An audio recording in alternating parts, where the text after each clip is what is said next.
दोस्तों, सम्राट अशोक को धम्मप्रिय और संघप्रिय होने के कारण जनता उन्हें देवानाम प्रिय कहकर संबोधित करती थी।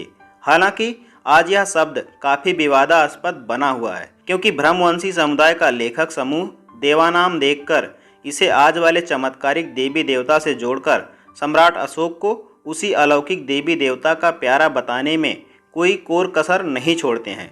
ब्रह्मवंशी लेखक कहते हैं कि सम्राट अशोक अलौकिक देवता के प्रिय थे, इसलिए वे अपना नाम देवानाम प्रिय लिखते थे, जबकि उस समय अलौकिक देवी देवता वाली ईश्वरी सत्ता को स्थापित करने वाले का कोई साक्ष्य नहीं मिला है और ना ही कहीं अभी तक किसी सम्राट के कार्यकाल में कोई ईश्वरी सत्ता स्थापित करने वाला कोई समाज ही मिला है। इसलिए ब्रह्मवंशियों का आरोप निराधार और यह सिर्फ भ्रम का पुलिंदा मात्र है। वहीं कुछ लोग इसकी ऐसी भी व्याख्या करते हैं कि सम्राट अशोक भगवान बुद्ध को अपना प्रिय मानते थे, इसलिए भगवान बुद्ध को देवा बनाकर अपना नाम देवानाम प्रिय लिखते थे।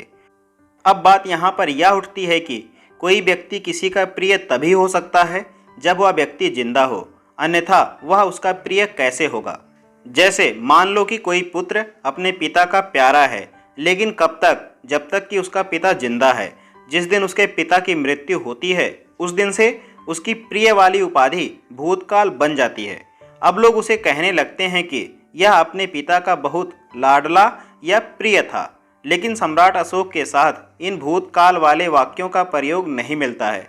सम्राट अशोक स्वयं अपना नाम बहुत से अभिलेखों में देवानाम प्रियदर्शी लिखते हैं।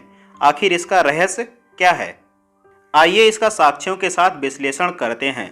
त्रिपिटक ग्रंथों में बुद्ध की त्रिरत्न वंदना है, जिसको यहाँ पर पाली में लिखते हुए हिंदी अनुवाद करता हूँ।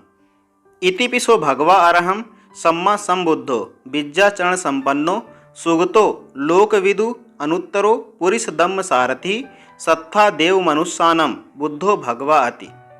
जिसका अर्थ है, ऐसे ही तो हैं वे भगवान अरहत सम्यक संबुद्ध, विद्या तथा सदाचरण से संपन्न, उत्तम गति प्राप्त, समस्त लोकों के ज्ञाता, सर्वश्रेष्ठ, भटके हुए को सही मार्ग पर लाने वाले सारथी, देवताओं और मनुष्यों के शास्ता भगवान बुद्ध।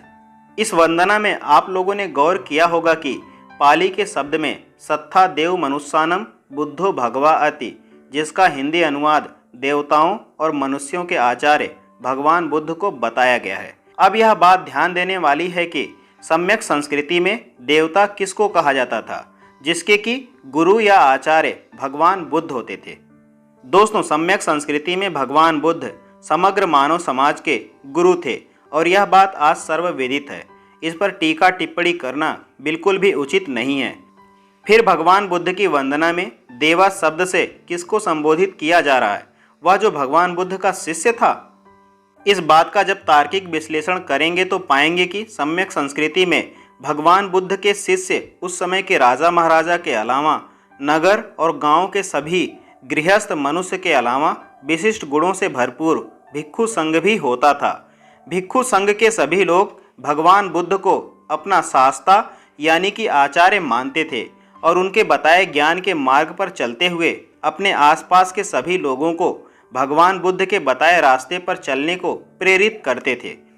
भिक्षु संघ में सीलों के पालन पर बहुत ही सख्त नियम बना हुआ था, जिस नियम पर पूरा एक ग्रंथ ही बना हुआ है, जो त्रिपिटक का हिस्सा भी है, जिस ग्रंथ का नाम विनय पिटक है, जिसमें नए भिक्षुओं के लिए 8 सीलों के पालन से जिंदगी की शुरुआत होती है और नए भिक्षु और भिक्षुनियाँ जैसे जैसे पुराने होते जाते हैं, वैसे वैसे अपने सीलों को बढ़ाते हुए अपने जीवन में 300 से भी अधिक सीलों का पालन करने की आदत बना लेते हैं। धम्म भिक्षु संघ में कुछ भिक्षु या भिक्षुनियाँ अपनी साधना व ज्ञान से ऊपर अरहत की अवस्था प्राप्त कर लेते थे, जो भगवान बुद्ध के बताए मार्ग के अनुसार लोगों को धम्म देशना देते थे। ऐसे सभी धम्म देशना देने वाले भिक्षुओं को देवा कहकर संबोधित किया जाता था। धम्म देशना देने वालों में भिक्षु और भिक्षुनी दोनों होते थे, इसलिए उसमें भिक्षु को देवा और भिक्षुनी को देवी कहा जाता था। धम्मिक सम्राट अशोक अपने कार्यकाल में धम्म प्रिय होने के कारण धम्मिक भिक्षु संघ को सबसे ज़्यादा प्यार करते थे। इसी वजह से सम्राट अशोक ने अपने पुत्र और पुत्री को भी धम्मिक संघ में शामिल करते हुए धम्म देशना के लिए समर्पित कर दिया था।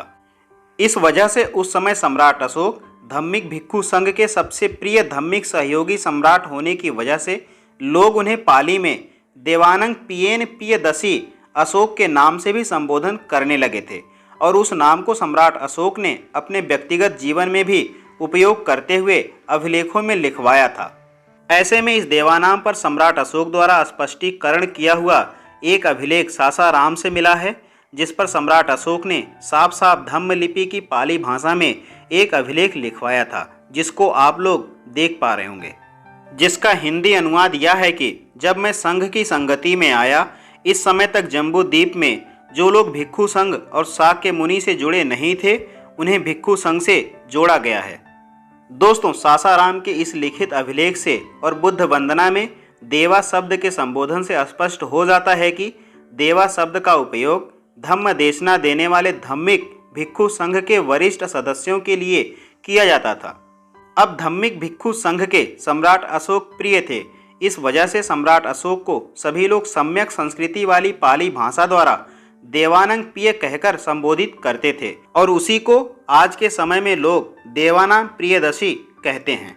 दोस्तों, महान सम्राट अशोक के बारे में यह महत्वपूर्ण जानकारी क्या आपको पता थी? कमेंट बॉक्स में अपनी राय हमें जरूर दें और आगे भी इसी तरह के इन्फॉर्मेटिव वीडियो के लिए like, share and subscribe. Thank you.